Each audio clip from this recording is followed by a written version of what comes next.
So remember, there were four different ways we could, or four different types of representations or test modes that we have in ultrasound A, B, C, and D scan. A being what we are going to be doing in lab, which is the intensity of the sound on the y-axis and the time or distance. So the tester measures the time it takes the pulse to get back.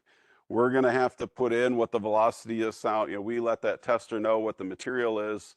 And if you multiply the time times the velocity of the sound, you can actually get a distance along the x-axis. So most testers are going to give you a distance reading. B scan, we have to know the position of the probe along a linear path. So we add what's called a resolver, a one-axis resolver, a little wheel that essentially tells the tester how far you've moved the probe. And then it can kind of give us relative positions and depth. So now the time or depth is on the y-axis. And then the actual distance we move the probe, that resolver is going to go along that x-axis, scan distance. A C scan is this, but now in 2 dimensions. So we either have to have what are called 2 resolvers, or we have to have a linear array probe or a 2D array probe, where we can find that position of those indications on a 2D plane.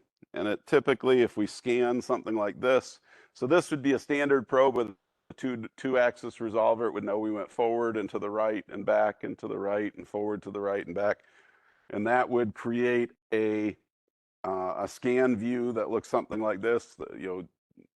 Color-coded, different depths are different colors.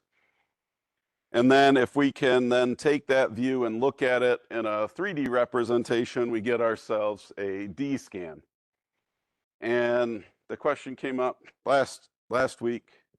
I think Easton asked me at the end of class, this is what you see when you see an ultrasound of like a baby, or when you get an ultrasound of a joint, those kind of things, where it's a flat picture, right? A 2D representation is a C scan. There are ultrasounds in medical use that do D scan. You can actually get 3-dimensional views of children. They're not usually used. They're a novelty item more than anything. We got one of our first child because a friend of ours was starting a business and wanted to do it. So I'll see if I can find it and show you what one of those looks like. But usually it's only if you have a child with like a congenital defects and that kind of thing they're trying to diagnose in utero, where they'll actually do a D scan. But where this comes in handy in industry is you can actually map things like corrosion and that kind of thing over a distance to be able to see visually, and then also run, these data points or these locations can all be recorded. They are recorded numerically. This is just a pretty picture over the top of those numbers. Different distances and colors are assigned to different, data numbers that the scanner has found. And so you can use it to kind of get like percent erosion or percent cracked or distance or that kind of thing. So to produce these, we've got a couple different ways. This is kind of getting in. And so here is that B scan, a longitudinal scanner that's moved horizontally. It gives us that 1-dimensional scan. An A scan and a B scan are both a form of 1-dimensional scanning. Okay? They give us essentially a distance to a flaw. One of them we can just map over a distance traveled on a B scan. So that's using that. The way we get those 2D and 3D scans is one way I showed you was this here, where we can move a probe in 2 dimensions and record its position, as shown here. Another way is we can use what's called phased array testing or scanning array testing. And in this case is we actually have a probe that can steer the sound beam. And so it doesn't just send it straight down, but it sends it in kind of a cone-shaped pattern. It's not the cone produced by the sound wave itself. It's the actual, cone-shaped wave, right? Which is very, very narrow. It's still fairly narrow. And that's being swept around in either a circle or some kind of a pattern. So it's almost like a searchlight. And so the probe can steer that beam in order to create a map.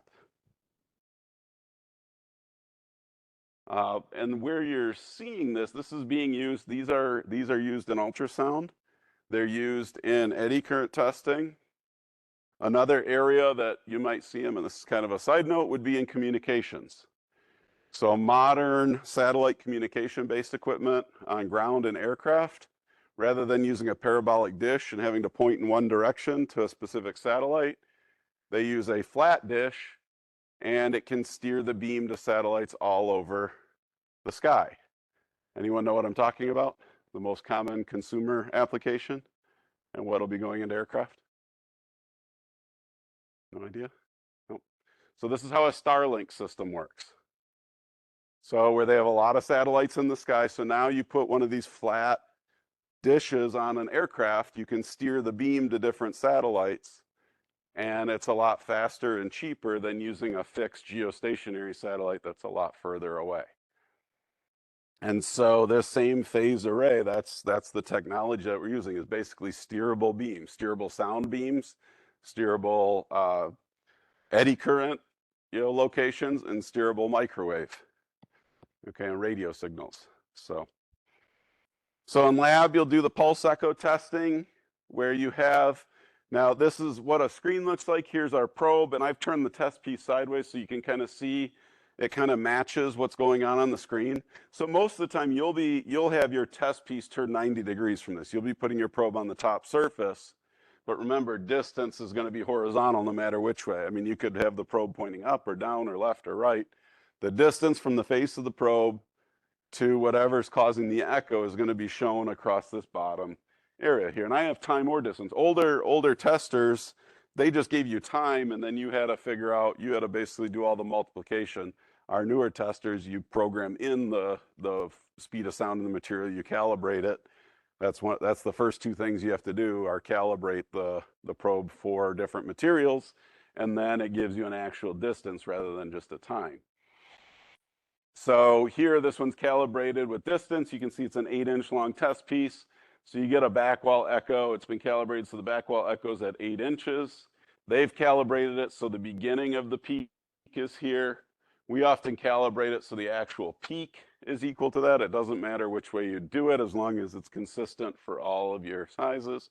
But what I want to show here, this initial pulse on the left, that is where the sound's entering the test piece. It's also part of that near field, so that's all that area where we can't do any kind of consistent testing because it'll be hidden by that. So that's why we can't find a flaw that's right at the top surface. This does have range at the top, inches per division, which is a little older way of setting up testers. So range of 10 inches, or it can be described as 1 inch per division. So there's a fixed 10 divisions typically on an eddy or an ultrasound tester display. And you can either say the entire display represents a certain distance, in this case 10 inches, or you can say each one of those divisions is a certain distance, or 1 inch in this case. So you can look at it both ways. You can actually go on our testers and you can change it to display either way. So don't let that, if it gets flip-flopped on you, don't let it screw you up. It's in like the display menu. You can say, do you want to see what the total distance is, or do you want to see what the inches per division might be? Then you can also put our testers in metric if you want to do it in centimeters or meters. Okay.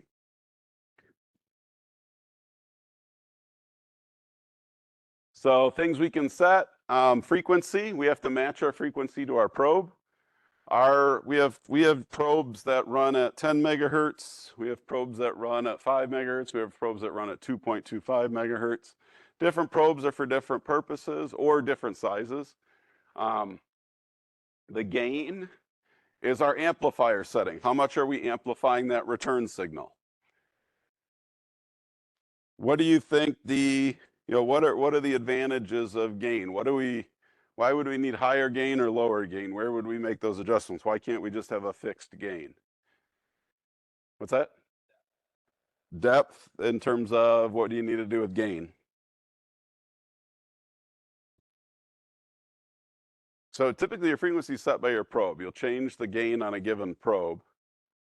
But if you have a bigger part, you have to go deeper. What do you have to do with the gain? You have to increase the gain. You have to increase the amount of amplification because your signal is going to be more attenuated from traveling further through material. Remember, attenuation is a combination of impedance, the resistance to the sound traveling, as well as the scattering the sound or the spreading of the sound. Okay, which is, okay, so you have to use higher gain. What's the disadvantage with higher gain, though? Why not just use high gain all the time? It becomes more sensitive, particularly more prone to noise, right? A really small part, you put too much sound with it, you're going to overwhelm your probe. In fact, your indications, you don't want to go off the top of the screen. So the gain ultimately is going to be what sets how high your indications are. And typically you want your back wall, kind of your standard, to be somewhere around 80% of your screen that's shown here. So if you turn the gain up, this back wall indication will go too high. If it goes off the screen, that's not good. If you turn the gain down, it may be really small and you won't be able to see things, right? So you want your gain to be somewhere around 80% of the screen. One thing you'll notice when you have your probe on there is the harder you push on it, the better so you got to kind of get consistent with how hard you're pushing the probe against the part and how well you have that coupling gel in there. If you don't have coupling gel, you're not going to get much of a return signal at all. If you are pressing lightly on it, you won't get as good of a coupling as you're pressing hard on it. If you're pressing too hard on it, your hand's going to cramp up, your thumb's going to get tired. So kind of just you'll have it at kind of a comfortable level and adjust your gain for that. As we're moving our probe, when we go over a flaw with pulse echo, you can see now we're going to get a defect further forward. And what is the distance? How far is this defect from the front face of the part? Looking at this screen, looking at this test, how deep is our flaw?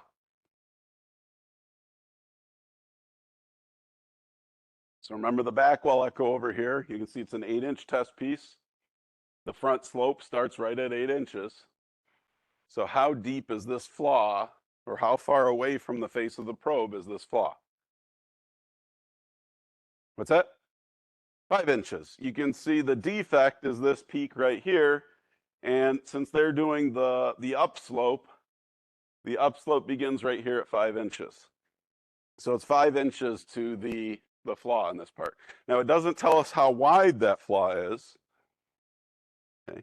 You would need to use a B scan for that, and you would have to add a resolver that told the tester what the position of the probe was. Okay, so it can tell us how deep it is. You can figure out about how wide it is by how far you move the probe, and as you're moving it, how much, how long does that defect continue to show. However, remember, this shows the sound waves going perfectly straight down from the probe. They're actually going to be spreading out a little bit, right? It's going to be slightly cone-shaped. And so, again, the deeper the flaw, the more it's going to make it seem smaller than it actually is. Or it can actually make it seem larger because it'll start to hit it earlier before your probe gets there. So it just kind of depends on how you're scanning it and that kind of thing. So if we look at a little bit more modern representation, probably more similar to what you're going to be doing in class, you're going to be turning your part this direction. Sound going down, sound coming back up. So hopefully you can see this well enough. It's kind of dark. How thick is this part right here?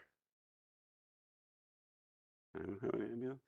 So I'll give you this. This is 0.1, 0.2, 0.3, 0.4, 0.5 inches is our scale.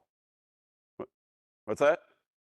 It's about ½ an inch. And one thing I'll point out too is you can see there's two kind of bands right here. These are called gates. Okay. And you're going to use the gate function. So you can see this gate, nothing is breaking it right now. This is gate 1. Gate 1 is shown right here. There's nothing in this box. This is gate 2 down here at the right. You can see the pulse is breaking gate 2, and they've calibrated it, knowing this is a ½ inch thick. And you can see it's giving a measurement of 0.5. So we can use those gates that are built into our tester to do very accurate measurement. In fact, our tester can do it to the thousandth of an inch. Now, this is only showing to the tenth of an inch, but ours can do 1,000. Okay. And this is set, these gates right here, you can see are set to do peak measurement as opposed to the previous one where it was the beginning of the pulse. So you can see the peak is in line with 0.5, the tallest peak. And they've got this little symbol that's pointing to the peak to tell you where it's going to take the measurement from. That's a more common setup on most modern testers. So as we move our probe, if we move it over a flat area, we're going to get an indication that looks something like this. And now you can see a couple things. First of all, our back wall's still there, but it's gotten a lot smaller. The gain hasn't changed. Gain's right here, 18.5 decibels. So why did our back wall pulse get smaller? What happened? Has anything changed about the back wall that would cause that amplitude to go down? Remember, the amplitude of this, the size of these pulses, is based on the amount of energy being returned to the probe. It's what? The crack, instead of all of the energy reflecting off the back wall, roughly half of it's reflecting off the flaw right there. Okay. There's no secondary echo. I heard secondary echo. This is just the primary echo because it's a half-inch thick part. It's only showing that. The secondary echo would be at 1 inch. We'd have another back wall echo at 1 inch. Okay, but that's off the screen. We don't, once our probe's calibrated, we don't need anything beyond the primary back wall echo. So, but now, because not all the sound's going there, you can see it's attenuated that back wall signal. It's made it smaller. And now you can see that energy is bouncing off the flaw right here. So how deep is our flaw in our part? 0.25. Here's our gate for measuring. You can see that's gate 1, and now that's reading 0.25. If you can see the scale down here, you can see it's about halfway between 0.2 and 0.3. Okay, but this is going to give you a more accurate thing here. Use the gates to measure. Okay. And so here's our velocity right here, by the way. So that's what allows us to do inches here instead of seconds, microseconds. That's inches per microsecond. I can tell you this is probably, it's not aluminum. I'm not quite sure what it's set for. It might be steel. Okay. Aluminum's closer to 0.25 inches per microsecond instead of 0.22. Okay. But we can use it to measure and find our distances. And again, with the testers we use, this can actually go down to the thousandth of an inch, not just the hundredth of an inch. Now, why is that pulse as big as this one originally was? So remember, here was our original back wall. Here's our flaw. You can see our flaw is almost as big as the original back wall when all the energy was going to the back wall. Why are we getting such a strong pulse here? Wouldn't it make more sense that this one would be about half and this one would be about half, that they'd split that energy? What's happening that makes this one so much larger? The flaw is closer, which means what? What? Comes back. Well, this is the distance down here is the time. This is time or distance. So that's shown by the location on the screen, that it comes back quicker. Why is it taller? Why is the total energy higher? Because it should be, right, half the energy is going to the back wall and half's going to the flaw. So why are we getting a really tall peak right here still for the flaw? What's there less of? What's happening less to the sound that's hitting the flaw? So there's less resistance to the traveling of the sound or less attenuation of the signal. Okay, it doesn't take as much energy to travel to the flaw and back as it does to travel to the back wall and back. So you're getting a bigger energy return off the flaw than you would off the back wall. Okay? If our part was only a 1/4 inch thick and we had the same gain setting, whoops. If our part was only a 1/4 inch thick and we had the same gain setting, right? If this was the back wall, it would be going off the top of the screen right now, right? Because again, depending on the thickness of the part, we have to adjust our gain. And because that flaw is closer, it's not going to attenuate the signal as much. Okay. Through transmission looks something like this. So the bottom graph, or sorry, the left-hand graph, graphs on the bottom, shows what it looks like in a non-flawed area. So here we're looking at the strength of the signal being received on the opposite end. So we have our transmitter on the left, receiver on the right. You need two transducer, or I guess they're not transducers at this point. You have a transmitter and a receiver. Now the probes we have can be used as a transducer. They can be used for pulse echo, or you can get two of them and use them for through transmission if you want. They can be both a transmitter and a receiver. But and you need to move the two probes, the transmitter and receiver, in parallel with each other. That's probably the hardest part, is keeping them parallel, because if you move them out of parallel, you'll actually get some signal attenuation, right? Some of the signal will miss the receiver on the opposite end. And as you move it down, there's a flaw here.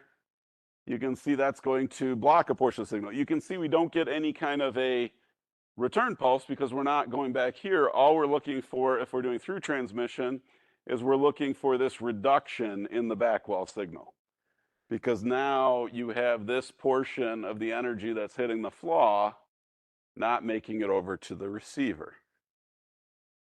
So we have 7 lines there. We'll say we've got 7 sevenths at the top. No, 6, yeah, 7. And we only have 3 sevenths of the sound hitting at the bottom, or at the right, the bottom half of the block. Okay.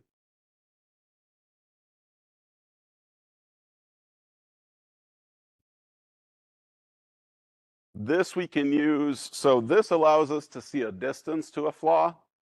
This can be used to give you a little bit better representation of how big of a flaw you have.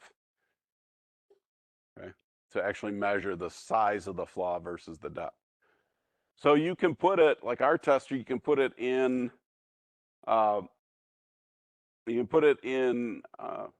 pulse echo to find the distance, and then you can switch, putting a second transceiver on it, a transmitter receiver, and you can figure out relative size if you wanted to, okay, by doing it through transmission. Here's an example of angle beam testing. Okay, we looked at this. I told you the biggest application of this is welding, and that's true in aerospace. Oftentimes, if you have parts, titanium parts, or critical components that have to be welded, after they're welded, you have to verify that you have complete penetration, no porosity in the weld or anything like that. Angle beam testing be used. This is not typically going to be used in the field. If you're a line mechanic or something like that, you probably won't use this. This is more in a repair station environment where you have to make sure that a weld has been done properly. We had a lot of titanium ductwork that would crack, and they could do weld repairs on it. When they did weld repairs, they would have to verify that there was no porosity in the weld and that there was full weld penetration. This is one way they did it. So you can see here, you can, the closer you are to the weld, the higher that sound beam's going to hit it, and you can scan down. Now, the problem is you can only get so close where you can't get the top part. You can see after you get to a certain point, the sound beam hits the bottom. If you continue moving back, now the sound beam's going to bounce off the bottom surface, and it's actually going to start to work its way back up. And so you can pull this probe further and further away to actually scan all the way up into the top of the weld. You just have to know, they do this on, is it a direct measurement that's occurring in the top 2 pictures? Or is it a reflected measurement? Is it reflecting off a surface before you get your measurement? And so there's a certain amount of calculation that you have to keep in mind as part of that. Our testers are able to do this, and it can actually, if you can put in a basic diagram of the part, and it can actually do the calculations for you as well. It's not something you'll do in lab, but again, more and more automation to make that easier and less error prone. So here's what it looks like. You can see the weld, or you can see the sound beam in this case actually does go through the weld. So now we're all the way to the top, and what they've done is whoever's testing this has set an area of interest. They're saying if we get any kind of a flaw that goes in this gate area, that's where that's our area of concern. So as we move this closer, you can see this area of porosity, or where we didn't get full weld penetration. You can see you don't get any kind of an echo here, right? The sound just keeps going. It would keep bouncing back and forth through the material. But when you get to that porosity, it's going to reflect the sound, and you get a return signal. Now, it's not a straight measurement because, again, that sound's traveling at angles. To actually figure out the distance, there's some trigonometry that you have to do in order to do that. And you have to know what that angle of divergence is, what's the angle of the sound traveling through the material. And different materials is going to change that angle a little bit. Um, the probes we have say 45 degrees on them. That's 45 degrees in aluminum. They're tuned specifically for doing aluminum testing. If you put it on a steel part, you'll get a different angle of divergence. Okay?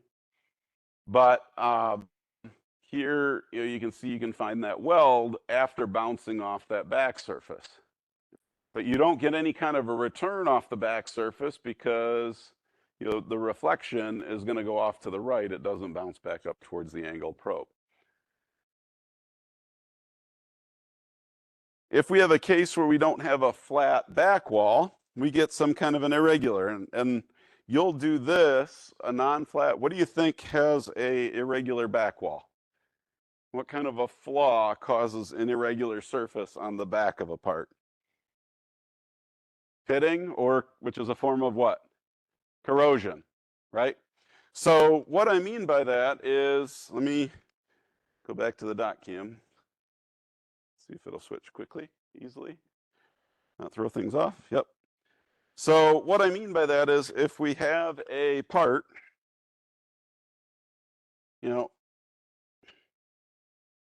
that's like this, we put a probe on, that sound wave is going to go down, it's going to reflect basically back up. But if I have a part that's had some corrosion taking place to it, when I'm over here, sound wave's going to go down and straight back up. When I bring my probe over here, sound wave's going to come down. If I hit a spot that's kind of straight, that one may bounce back up, right? But if I hit this angled part here, that may bounce this way, right? And if I have a sound wave hit here, that's going to bounce that way. Okay. Yep. The other thing is any sound you get here, right? It's going to take a little bit longer than the sound that was next to it, right? So that's where you get this irregular look going on that's shown here. There we go. That's shown here. Is that when we're hitting that flaw, because that corrosion isn't even, right? Some of the sound's going to return earlier, some of it's going to return a little bit later. So you get a wide indication like this, because remember, this is time or distance across the bottom. And then it's also oftentimes a much smaller, this one doesn't show it a lot smaller, but it'll often be a lot smaller than the back wall because a lot of that sound's being diffused. It's not coming straight back up, but rather it's being scattered throughout the part by that rough surface. So you'll see this in one of your labs. You're going to do a back wall or a backside corrosion inspection on a, it's about a 1/4 inch thick piece of aluminum.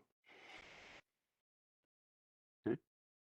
I mentioned, reminded the surface flaw. Here's a surface flaw, near surface flaw, and just showing how it would be masked or hidden by that initial pulse and why we can't find near surface flaws. Now, one thing we can use is what's called the delay line probe. We have a few of those where it moves the transducer away from the surface with some kind of a conductive, acoustically conductive block of material between it. So your initial pulse and near field end up in that coupling block rather than in the part itself. And that helps for that, but you still get, there's still another pulse where that sound comes out of the coupling block and enters your part. And so it's not perfect. It still has some interference at that front area. So those are, some of the different types of tests you'll do. Another one that's common in aviation is immersion testing. And again, this is more in like a repair station environment. And so these are for complex geometry, scanning parts. They're also for parts where, there's, for some reason, we can't put the probe right against it. And these can detect surface flaws because our probe is, again, not going to be touching the part. It's going to be in some kind of liquid. It's great. It can be very fast and automated. And it uses the water or oil that the part is immersed in, immersion being immersion, to couple sounds. So you have a tank with a part immersed in it. And what you get, though, is you do get a front wall. So sound comes out of our probe. We have that initial pulse and near field area, travels through the water. When it hits the part, you do get a front wall echo. You get a back wall echo off the back side of the part, and you're looking for flaws inside or between that front wall and back wall echo. And if you have an irregular part or a part you'd be able to just set in and let it do it automatically, this is a great method for that. Here's another type. The probe is on a mast that can move up, down, left, and right. And then the object is placed on a little table. A lot of these can rotate or make other movements in order to allow it to be automatically scanned. And a real version of this looks like this. And here we have trying to remember what that, I believe it's an impeller. If I look, yeah. It's an impeller or diffuser out of an engine where they can actually do ultrasonic testing on a very complex geometry. Here's a fan disc, getting set up to go in, and you can perform immersion testing, on different areas of a fan disc where the fan blades key in.